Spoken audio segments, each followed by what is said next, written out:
ಸಮಸ್ತ ಕನ್ನಡಿಗರಿಗೆ ಕನ್ನಡ ಬರೆದಿದ್ರೂ ಪರಭಾಷಾ ಗೌರವದಿಂದ ಕನ್ನಡ ಯೂಟ್ಯೂಬ್ ಚಾನಲನ್ನು ನೋಡಿ ಪ್ರೋತ್ಸಾಹಿಸೋ ಎಲ್ಲ ಯೂಟ್ಯೂಬ್ ವೀಕ್ಷಕ ವೃಂದಕ್ಕೆ ಚಂದ್ರಬಾಯಿ ಮಾಡುವ ನಮಸ್ಕಾರಗಳು. ಸುಧಾಮೂರ್ತಿ ಅಮ್ಮ ಬರೆದಿರುವಂತಹ ಯಶಸ್ವಿ ಪುಸ್ತಕ 20ನೇ ಸಂಚಿಕೆಗೆ ನಿಮ್ಮೆಲ್ಲರಿಗೂ ಆದರದ ಸ್ವಾಗತ. ಸುಮಿತ್ರಾ ಎಂದಿಗಿಂತ ಇಂದು ಬೇಗನೆ ತನ್ನ ಲ್ಯಾಬ್ಗೆ ಬಂದಳು. ಅವಳ ಜಾಗದಲ್ಲಿ ಅಪರಿಚಿತನೊಬ್ಬ ಪೇಪರ್ ಓದುತ್ತಾ ಕುಳಿತಿದ್ದ. ಇವಳು ಬಂದದ್ದು ನೋಡಿ ಮೋಹಕವಾಗಿ ನಕ್ಕು ಓದುವ ಕೆಲಸವನ್ನು ಮುಂದುವರೆಸಿದ. ಸುಮಿತ್ರಾ ನೆನಪಿನ ಕಣಜದಲ್ಲಿ ಕಾಳನ್ನು ಹೆಕ್ಕಿದರೂ ಇವನ ಮುಖ ನೆನಪಿಗೆ ಬಾರದು. ಅವಳ ಗಲಿಬಿಲಿಯನ್ನು ಕಂಡು ಆತ ಗುಡ್ ಮಾರ್ನಿಂಗ್ ಸುಮಿತ್ರಾ ಎಂದ. ಸುಮಿತ್ರಾ ಶಿಷ್ಟಾಚಾರದ ನಗೆ ತೋರಿಸಿದಳು. ಅವನು ಸಾರಿ, ನಿಮ್ಮ ಕುರ್ಚಿಯಲ್ಲಿ ಕೂತಿದ್ದೆ, ಕ್ಷಮೆ ಇರಲಿ ಎಂದು ಪಕ್ಕದ ಕುರ್ಚಿಯ ಮೇಲೆ ಕುಳಿತು ರಸಾಯನಶಾಸ್ತ್ರದ ಪುಸ್ತಕ ಓದತೊಡಗಿದ. ಯಾರೀ ತರುಣ? ತನ್ನ ಪರಿಚಯ ಮಾಡಿಕೊಡದೆ ಈ ಸ್ಥಳ ಪರಿಚಿತರಂತೆ ನಡೆದುಕೊಳ್ಳುತ್ತಿದ್ದಾನೆ. ಎತ್ತರವಾದ ನಿಲುವು, ಗ್ರೀಕ್ ಯೋಧನ ಮೈಕಟ್ಟು, ಮುಖದ ಮೇಲೆ ಆತ್ಮವಿಶ್ವಾಸದ ನಗು, ಅಲ್ಲದೆ ತನ್ನನ್ನು ಗುರುತಿಸಿದ್ದಾನೆ. ಸುಮಿತ್ರಾಳಿಗೆ ತಿಳಿಯದಂತೆ ಆಯಿತು. ಅವನು ಪುಸ್ತಕ ಓದುತ್ತಿದ್ದರೂ ಕಿರುಗಣ್ಣಿನಿಂದ ಇವಳ ಚಲನವಲನ ನೋಡಿ ಮನದಲ್ಲಿ ನಗುತ್ತಿದ್ದ. ತನ್ನ ಗುಟ್ಟನ್ನು ಬಿಟ್ಟುಕೊಟ್ಟಿರಲಿಲ್ಲ. ಅಷ್ಟರಲ್ಲಿ ಡಾಕ್ಟರ್ ಕೇಶವನ್ ಒಳಗೆ ಬಂದು, ಏನು ನಾರಾಯಣ್, ಎಂದು ಬಂದೆ, ಎಲ್ಲಿಂದ ಬಂದೆ ಎಂದಾಗ ಸುಮಿತ್ರೆಗೆ ಆಶ್ಚರ್ಯವಾಯಿತು. ನಸುನಗುತ್ತಾ ನಾರಾಯಣ, ಇಂದು ಮುಂಜಾನೆ ಟೋಕಿಯೋದಿಂದ ಬಂದೆ. ಮನೆಯಲ್ಲಿ ಕೂಡಲು ಬೇಸರವಾಯಿತು. ಕತ್ತೆ ತಪ್ಪಿದರೆ ಹಾಳುಗೋಡೆ ಅಲ್ಲವೇ? ರಾಮ, ಏನು ಮಾತನಾಡುತ್ತೀ? ನಿನ್ನನ್ನು ಕತ್ತೆ ಅಂದವರೇ ಕತ್ತೆಯಾಗುತ್ತಾರೆ. ಇರಲಿ, ಇವರ ಪರಿಚಯ? ಅವರನ್ನು ತಡೆದು ನಾರಾಯಣ್ ಹೇಳಿದ, ಇವರು ಸುಪ್ರಸಿದ್ಧರು. ನನಗೆ ಗೊತ್ತಿಲ್ಲವೇ? ನಾನು ಅಭ್ಯಾಸ ಬಲದಿಂದ ಇವರ ಕುರ್ಚಿಯಲ್ಲಿ ಕುಳಿತೆ. ನಾರಾಯಣ್ ಅಯ್ಯರ್ ಹೆಸರು ಯಾರು ಕೇಳಿಲ್ಲ? ಅಮೆರಿಕೆಯಲ್ಲಿ ಇದ್ದ ಇವರು ಭಾರತೀಯ ಮೂಲದ ಸುಪ್ರಸಿದ್ಧ ವಿಜ್ಞಾನಿ. ಖಗೋಳಶಾಸ್ತ್ರದಲ್ಲಿ ಇವರು ಕಂಡುಹಿಡಿದ ಆಕಾಶಗಂಗೆಯ ಹೊಸ ದಿಕ್ಕು ಈಗಾಗಲೇ ನೋಬೆಲ್ ಬಹುಮಾನಕ್ಕೆ ಸೂಚಿತವಾಗಿದೆ ಎನ್ನುವ ವದಂತಿಯೂ ಇದೆ. ಮೊದಲು ಇಲ್ಲಿ ಭೌತಶಾಸ್ತ್ರದಲ್ಲಿ ಪದವಿ ಪಡೆದು ಮುಂದೆ ಪ್ರಿನ್ಸ್ಟನ್ ವಿದ್ಯಾಲಯದಲ್ಲಿ PhD ಮಾಡಿದ್ದಾರೆ. ಮೂಲತಃ ಬೆಂಗಳೂರಿನವರು. ಇಲ್ಲಿಗೆ ಬಂದಾಗ ಇನ್ಸ್ಟಿಟ್ಯೂಟ್ಗೆ ಬಾರದೇ ಇರುವುದಿಲ್ಲ. ಇವರ ಬಗ್ಗೆ ಎಲ್ಲರೂ ಗೌರವದ ಮಾತು ಹೇಳುತ್ತಿದ್ದರೂ ಸುಮಿತ್ರೆ ಇವರನ್ನು ನೋಡಿರಲಿಲ್ಲ. ಈಗಾಗಲೇ ಖಗೋಳಶಾಸ್ತ್ರದಲ್ಲಿ ಎಲ್ಲ ಬಹುಮಾನ ಗಳಿಸಿದ್ದಾರೆಂದು ಸಮಾಚಾರವೂ ಇತ್ತು. ಇಂಥ ವ್ಯಕ್ತಿ ಎದುರಿಗೆ ನಿಂತಾಗ ಸುಮಿತ್ರೆಗೆ ಧನ್ಯತೆಯ ಭಾವ ಬಂದಿತ್ತು. ಕೇಶವನ್ ನಾರಾಯಣ್ ಅಯ್ಯರ್ಗೆ ದೂರದ ಸಂಬಂಧಿಯಾಗಿದ್ದರಿಂದ ನೋಡಲು ಬಂದಿದ್ದರು. ಸುಮಿತ್ರಾ, ಕ್ಷಮಿಸಿರಿ, ಮತ್ತೆ ನಿಮ್ಮನ್ನು ಕಾಣುವೆ ಎಂದು ನಗುತ್ತಾ ನಾರಾಯಣ್ ಹೊರಟು ಹೋದರು. ಅವರ ವ್ಯಕ್ತಿತ್ವದಲ್ಲಿ ಅವರ ವಯಸ್ಸು ಮುಚ್ಚಿಹೋಗಿತ್ತು. ನವೆಂಬರ್ ತಿಂಗಳು. ಮದ್ರಾಸ್ ಆಹ್ಲಾದಕರ, ಅಂದರೆ ಬೇಸಿಗೆ, ಬಹಳ ಬೇಸಿಗೆ, ಕಡು ಬೇಸಿಗೆ ಮದ್ರಾಸಿನಲ್ಲಿ. ನವೆಂಬರ್ ಅಂದರೆ ಬೇಸಿಗೆ. ಸುಮಿತ್ರಾ 4 ದಿನ ರಜೆ ಹಾಕಿ ಮದ್ರಾಸಿಗೆ ಬೃಂದಾವನ ಎಕ್ಸ್ಪ್ರೆಸ್ನಿಂದ ಹೊರಟಿದ್ದಳು. ಪ್ಲ್ಯಾಟ್ಫಾರಂನಲ್ಲಿ ಪುಸ್ತಕ ನೋಡುತ್ತಿದ್ದ ನಾರಾಯಣ್ ಅಯ್ಯರ್ ಕಂಡರು. ಅವರನ್ನು ನೋಡಿ, ಸುಮಿತ್ರೆಯೇ, ನೀವು ಮದ್ರಾಸಿಗಾ? ಹೌದು. ನಿಮ್ಮ ಕಂಪಾರ್ಟ್ಮೆಂಟ್ ಯಾವುದು? A70. ಓ, ನನ್ನದು A20. ನಾನು ಸೀಟ್ ನಿಮ್ಮ ಪಕ್ಕದಲ್ಲಿ ಕೇಳಿದರೆ ಅಭ್ಯಂತರವಿಲ್ಲ ತಾನೇ? ಖಂಡಿತ ಇಲ್ಲ. ಸುಮಿತ್ರಾ ಹೊರಟು ಹೋದಳು. ನಾರಾಯಣ್ TC ಹತ್ತಿರ ಓಡಿದರು. ಮದ್ರಾಸಿನಲ್ಲಿ ಹಿಂಡು ಬಳಗ ಇದೆ. ಅತ್ತೆ, ಚಿಕ್ಕಮ್ಮ, ದೊಡ್ಡಮ್ಮ, ಹೀಗೆಯೇ. ಈ ಎಲ್ಲ ಮುದುಕಿಯರನ್ನು ಒಂದು ಬಾರಿ ಕಂಡು ಬರೋಣ ಎಂದು ಅವರು ಹೊರಟಿದ್ದರು.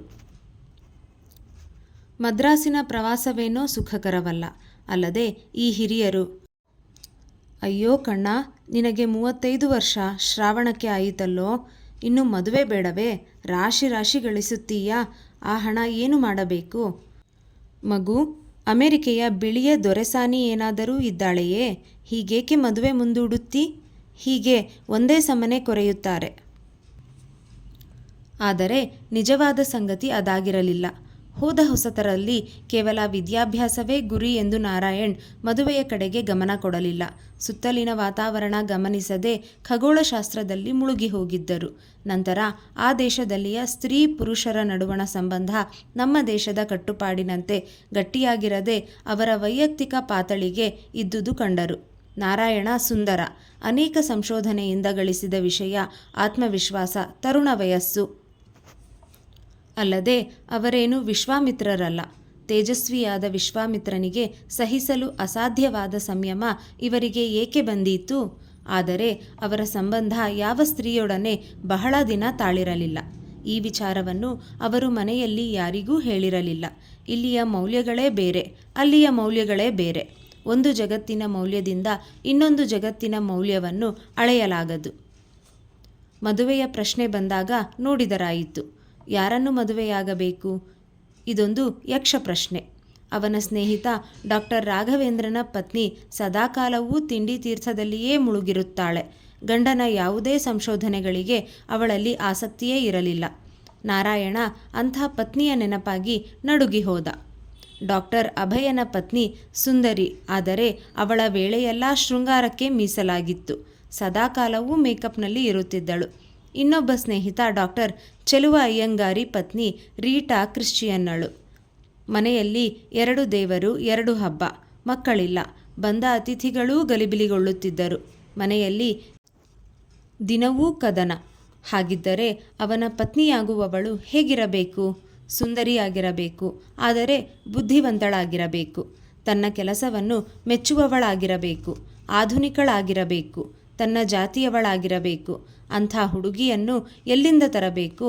ಆಗ ಕಣ್ಣಿಗೆ ಕಂಡಳು ಸುಮಿತ್ರಾ ಅಯ್ಯರ್. ಅಂತೆಯೇ ತನ್ನ ಸೀಟು ಹೊಂದಾಣಿಕೆಗಾಗಿ ನಾರಾಯಣ್ ಟಿ.ಸಿ. ಹತ್ತಿರ ಹೋದ.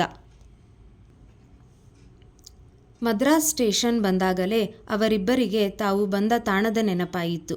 ವಾಚಾಳಿಯಾದ ನಾರಾಯಣನಿಗೆ ಮಾತು ಹೇಳಬೇಕೇ? ನೀರಿನಲ್ಲಿ ಮೀನಿಗೆ ಈಜು ಕಲಿಸಿದಂತೆ. ಸುಮಿತ್ರಾ ವಿಜ್ಞಾನಿಯಾಗಿದ್ದರಿಂದ ಅನೇಕ ವಿಚಾರಗಳನ್ನು ಸ್ನೇಹಿತರಂತೆ ಹಂಚಿಕೊಂಡಿದ್ದರು. ಶಿಷ್ಟಾಚಾರಕ್ಕೆಂದು ನಾರಾಯಣನನ್ನು ಸುಮಿತ್ರಾ ಮನೆಗೆ ಕರೆದಳು. ಆದರೆ ನಾರಾಯಣ್ ಅವಳನ್ನು ಸೋದರ ಅತ್ತೆಯ ಮನೆಗೆ ಕರೆಯಲಿಲ್ಲ. ಅಕಸ್ಮಾತ್ ಬಂದರೆ ಆ ಆಂಡವನೇ ಕಾಯಬೇಕು. ಶಿಷ್ಟಾಚಾರದ ಆಹ್ವಾನವನ್ನು ಅಂಗೀಕರಿಸಿ ನಾರಾಯಣ ಬಂದಿದ್ದು ಸುಮಿತ್ರೆಗೆ ಅಚ್ಚರಿ ತಂದಿತು. ಅವನ ಚುರುಕು ಕಣ್ಣುಗಳು ಮನೆಯ ವೀಕ್ಷಣೆ ಮಾಡಿ ಪರಿಸ್ಥಿತಿಯನ್ನು ತಿಳಿದವು. ಪ್ರಾಯಶಃ ಸುಮಿತ್ರಾ ಪರಪುರುಷನನ್ನು ಪ್ರಥಮ ಬಾರಿಗೆ ಮನೆಗೆ ಕರೆತಂದಿರಬಹುದೆಂದೂ ಅವನಿಗೆ ತಿಳಿಯಿತು. ನಾರಾಯಣ ಹೋದ ನಂತರ, ಅತ್ತೆ, ಸುಮಿ ಇವನ್ಯಾರೇ? ನನ್ನ ಪರಿಚಯದವರು. ನಿನ್ನನ್ನು ಮದುವೆ ಆಗ್ತಾನಂತೇನೆ? ಸುಮಿ, ಜಾತಕದ ವಿಚಾರ ಹೇಳಿದ್ದೀಯೇನೆ?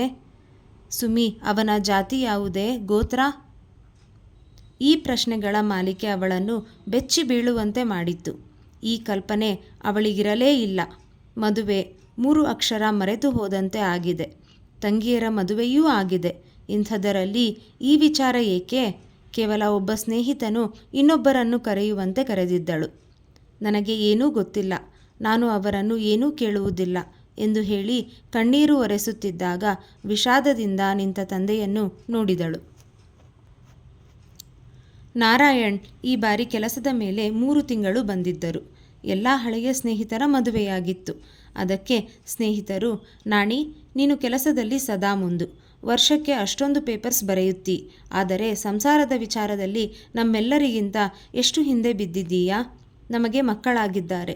ನೀನು ಈ ಬಾರಿ ಮದುವೆ ಮಾಡಿಕೊಂಡು ಹೋಗು. ಆಗಲಿ, ನೀವು ನನಗೆ ಏನು ಪ್ರೆಸೆಂಟ್ ಕೊಡುತ್ತೀರಿ? ನಿನಗೇಕೋ ಪ್ರೆಸೆಂಟ್? ನೀನು ಸಂಪ್ರದಾಯ ವಿರೋಧಿ, ನಮ್ಮ ತರಹದ 3 ದಿನಗಳ ಮದುವೆಯವನಲ್ಲ ಎಂದು ಗೆಳೆಯರೆಲ್ಲ ಗೇಲಿ ಮಾಡುತ್ತಿದ್ದರು. ಸುಮಿತ್ರಾ ಲೈಬ್ರರಿಯಲ್ಲಿ ಓದು ಮುಗಿಸಿ ಮನೆಗೆ ಹೊರಟಾಗ ಸಂಜೆ 7 ಗಂಟೆಯಾಗಿತ್ತು. ಕೌಂಟರಿನಲ್ಲಿ ನಾರಾಯಣ್ ಯಾರಿಗೋ ದಾರಿ ಕಾಯುತ್ತಾ ನಿಂತಂತೆ ಕಂಡಿತು. ಸುಮಿತ್ರಾಳನ್ನು ನೋಡಿ ಅವಳೊಡನೆ ಹೊರಗೆ ಬಂದರು. ಏನು, ಇನ್ನೂ ಮನೆಗೆ ಹೋಗಿಲ್ಲವೇ? ನಾನು ಪ್ರತಿದಿನ ಹೀಗೆಯೇ ಹೊತ್ತಾಗಿ ಹೋಗುವುದು. ಏಕೆ? ಮನೆಗೆ ಬೇಗ ಹೋಗಿ ಮಾಡುವುದಾದರೂ ಏನಿದೆ? ನಾರಾಯಣ್ ಸುಮ್ಮನಾದರು. ಸುಮಿತ್ರಾ, ನಿಮಗಿಂತ ಮೊದಲು ನಾನು ಈ ಇನ್ಸ್ಟಿಟ್ಯೂಟಿನಲ್ಲಿ ಓದಿದ್ದೇನೆ. ಇಲ್ಲಿಯ ವಿಶೇಷ ತೋರಿಸಲೇ? ಅಂಥ ವಿಶೇಷವೇನಿದೆ ಇಲ್ಲಿ? ಪ್ರತಿದಿನ ನಾನು ಬರುತ್ತೇನೆ. ನನ್ನ ಜೊತೆ ಬನ್ನಿ, ತೋರಿಸುತ್ತೇನೆ. ನಾರಾಯಣ್ ಸುಮಿತ್ರಾ ಟಾಟಾ ಪ್ರತಿಮೆಯ ಹತ್ತಿರ ಬಂದಾಗ, ಇದೇನು ವಿಶೇಷ? ಎಂದಿನಂತೆ ಇರುವ ವಿಶಾಲ ಹುಲ್ಲುಗಾವಲು ಮತ್ತು ಮರಗಳ ಸಮೂಹ. ಇಲ್ಲಿ ನೋಡಿ. ನಾರಾಯಣ ಬೆರಳು ಮಾಡಿ ತೋರಿಸಿದ್ದು ಚಿಕ್ಕ ಹಕ್ಕಿಯ ಗೂಡಾಗಿತ್ತು. ಮರದ ಕೊಂಬೆಯ ಮಧ್ಯೆ ತನ್ನ ಭವಿಷ್ಯಕ್ಕಾಗಿ ಗುಬ್ಬಿ ಗೂಡೊಂದನ್ನು ಕಟ್ಟಿಕೊಂಡಿತ್ತು. ಸುಮಿತ್ರಾಗೆ ಇದೊಂದು ವಿಶೇಷವೆಂದು ಅನಿಸಲೇ ಇಲ್ಲ. ಸಾಮಾನ್ಯ ಕ್ರಿಯೆ ಅಲ್ಲವೇ? 2 ಪಕ್ಷಿಗಳು ತಮ್ಮ ಮನೆಯನ್ನು ಕಟ್ಟಿವೆ. ಸುಮಿತ್ರಾ, ನೀವು ನನ್ನ ಜೊತೆಯಲ್ಲಿದ್ದರೆ ಇಂಥದೊಂದು ಗೂಡಿನಲ್ಲಿ ನಾವಿರಬಹುದು. ಇದು ವಿಶೇಷವಲ್ಲವೇ? ಸುಮಿತ್ರಾ ಮುಂಚಿನ ಹಾಗೆ ಹರೆಯದ ತರುಣಿಯಲ್ಲ, ಭಾವೋದ್ವೇಗದ ಕಾಲವೂ ಅಲ್ಲ. ಆದರೂ ನಾರಾಯಣನ ಮದುವೆಯ ಈ ಪ್ರಪೋಸಲ್ ಅವಳಿಗೆ ಅಚ್ಚರಿಯನ್ನು ತಂದಿತು. ಆದರೆ ಪ್ರಣಯದ ಪುಳಕ ತರಲಿಲ್ಲ. ಮರುದಿನ ನಾರಾಯಣ ಮಲ್ಲೇಶ್ವರದಲ್ಲಿ ಇರುವ ತಮ್ಮ ಮನೆಗೆ ಕರೆದುಕೊಂಡು ಹಿರಿಯರ ಭೇಟಿ ಮಾಡಿಸಿದರು. ಹುಡುಗಿ ಚೆನ್ನಾಗಿ ಇದ್ದಾಳೆ, ಆದರೆ ಚಿಕ್ಕವಳಲ್ಲ. ನಾಣಿಯಷ್ಟೇ ಅಥವಾ 1-2 ವರ್ಷ ಚಿಕ್ಕವಳೇನೋ. ಆದರೂ ಅವನು ಒಪ್ಪಿದ್ದಾನೆ. ನಾವು ಒಪ್ಪುವುದು ಸರಿ ಎಂದು ನಾರಾಯಣನ ದೊಡ್ಡಪ್ಪ ಹೇಳಿದರು. ನಾರಾಯಣ್ ಹೊಟ್ಟೆಯಲ್ಲಿದ್ದಾಗಲೇ ಅವರ ತಾಯಿ ವಿಧವೆಯಾಗಿದ್ದರು. ತಂದೆ ಸತ್ತ ಮೇಲೆ 3 ತಿಂಗಳಿನಲ್ಲಿ ಮಗ ಹುಟ್ಟಿದ್ದ. ತಂದೆಯ ಅಣ್ಣ ಅತ್ತಿಗೆಗೆ ಮಕ್ಕಳಿರಲಿಲ್ಲ. ಅವರೇ ಅವನನ್ನು ಸಾಕಿ ಸಲಹಿದ್ದರು. ತುಂಬ ಪ್ರೀತಿಯಿಂದ ಬೆಳೆಸಿದ್ದರು. ನಾಣಿ, ಈ ಹುಡುಗಿ ಯಾರ ಮಗಳೋ ಎಂದು ದೊಡ್ಡಮ್ಮ ಕೇಳಿದರು. ಮದ್ರಾಸಿನವಳು. ವೈದ್ಯನಾಥನ್ ಅಂತ ಇವರ ತಂದೆ. ನಾಣಿ ಮೈಲಾಪುರದಲ್ಲಿಯ ದೇವಮ್ಮನ ತಮ್ಮನಲ್ಲವೇ? ಅವಳ ಮನೆ ಮೈಲಾಪುರದಲ್ಲಿದೆ. ದೇವಮ್ಮ ನನಗೆ ಗೊತ್ತಿಲ್ಲ.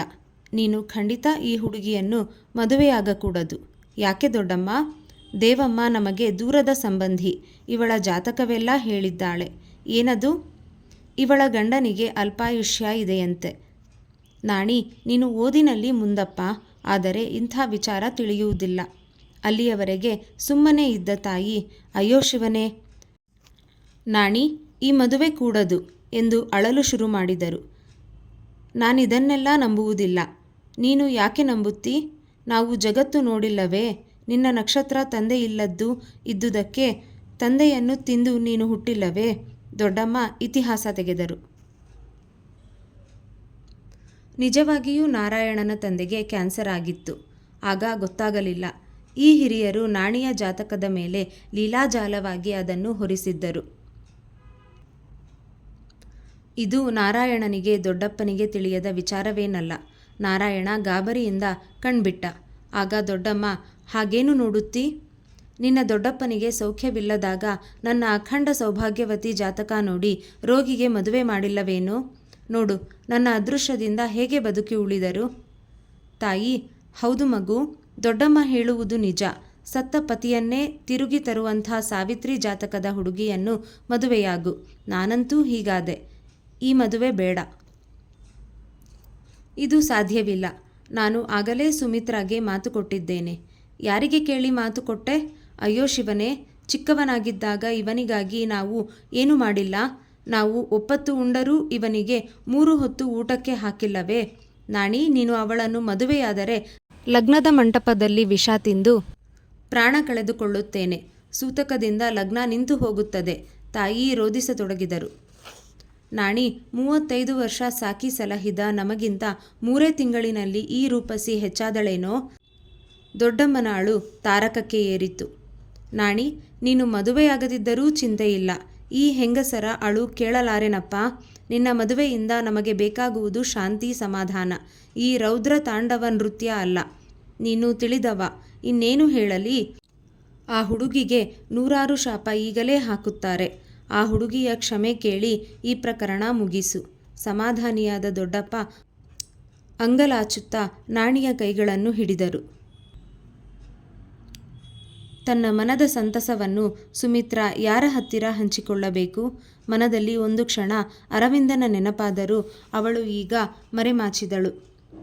ಪಾಮಿಯ ಲಗ್ನದ ವಿಚಾರ ಬಂದಾಗ ಶುಭಾಶಯ ಕೋರಿ ಕಾಗದ ಬರೆದು ಕಣ್ಣೀರು ಒರೆಸಿಕೊಂಡಿದ್ದಳು. ಅವಳೇ ಅರವಿಂದನಿಗೆ ತಕ್ಕ ಹುಡುಗಿಯನ್ನು ನೋಡಿ ಮದುವೆಯಾಗು ಅಂತ ಹೇಳಿದರೂ ಆ ಘಟನೆ ನಡೆದಾಗ ಒಂದು ಕ್ಷಣ ಏನೋ ಕಳೆದುಕೊಂಡಂತೆ ಅನಿಸಿತ್ತು. ಕೇವಲ ಒಂದೇ ಕ್ಷಣ. ಹೌದು, ಉತ್ತರಾಗೆ ತಿಳಿಸಬೇಕು. ಅವರಿಬ್ಬರ ಪತ್ರ ವ್ಯವಹಾರ ಯಾವಾಗಲಾದರೂ ಇದ್ದೇ ಇದೆ. ಅತ್ತೆಯ ಮನೆಗೆ, ಈಗ ಅದೇ ತವರು ಮನೆ. ಉತ್ತರ ಬಂದಾಗ ಸುಮಿತ್ರೆಯನ್ನು ಕಾಣದೇ ಹೋಗುತ್ತಿರಲಿಲ್ಲ. ಉತ್ತರೆ ಖಂಡಿತ ಸಂತೋಷಪಡುತ್ತಾಳೆ. ಸದಾಕಾಲವೂ ಹೂ ಬಿಡುವಂಥ ನಿತ್ಯ ಮಲ್ಲಿಗೆಯ ಸ್ವಭಾವದ ಉತ್ತರೆಯಷ್ಟು ಒಳ್ಳೆಯವರಾರು?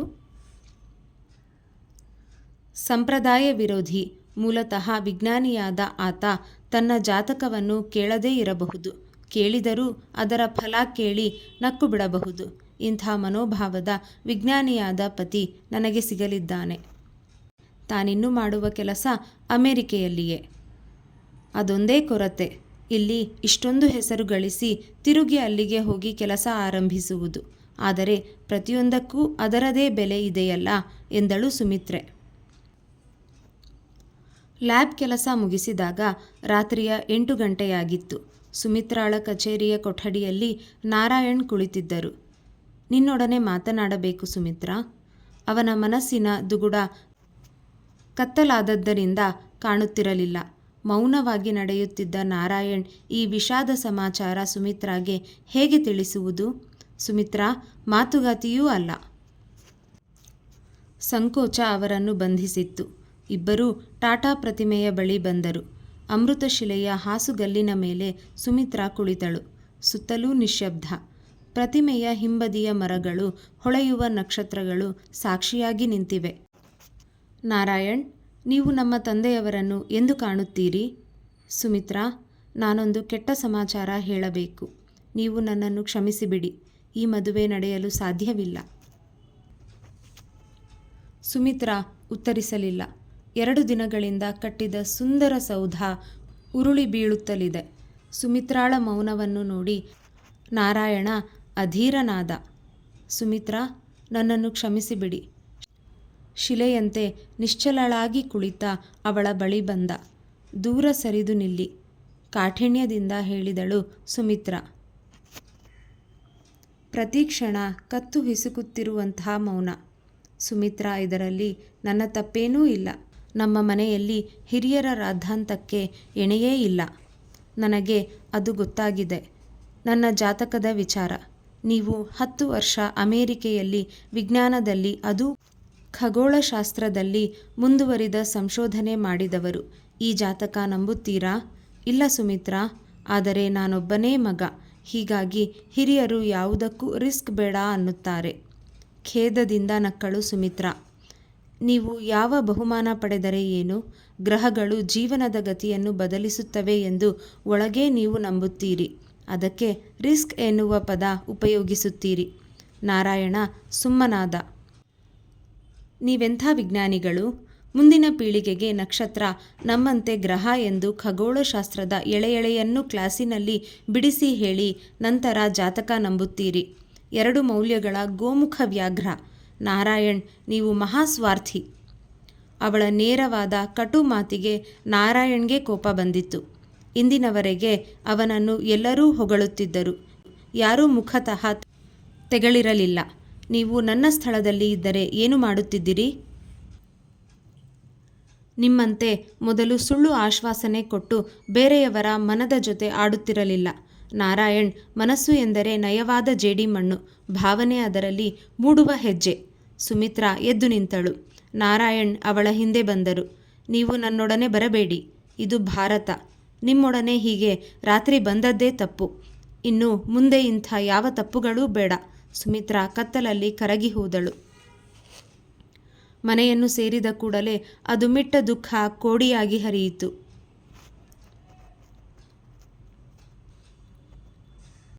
ಆ ಅಳುವಿನಲ್ಲಿ ಅಪಮಾನ, ನಿರಾಶೆ, ಸಮಾಜದ ಮೇಲಿನ ಆಕ್ರೋಶ, ಮೂಢನಂಬಿಕೆಯ ಬಗ್ಗೆ ದ್ವೇಷ, ಹೀಗೆ ಹಲವಾರು ಸಂಕೀರ್ಣ ಭಾವನೆಗಳಿದ್ದವು. ಟೇಬಲ್ ಮೇಲೆ ಉತ್ತರೆಗೆ ಬರೆದ ಪತ್ರ ಅವಳನ್ನು ನೋಡಿ ನಗುತ್ತಿತ್ತು.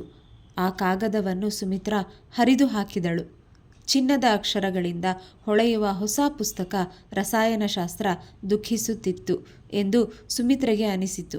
ಅದನ್ನು ತನ್ನ ಎದೆಗೆ ಅವಚಿಕೊಂಡು ಇನ್ನು ಮೇಲೆ ಇದೇ ನನ್ನ ಜೀವನ ಅಂದುಕೊಂಡಳು. ಇಲ್ಲಿಗೆ ಈ ಸಂಚಿಕೆ ಪೂರ್ಣ. ಈಗ ಇಂದಿನ ಕಿವಿಮಾತು.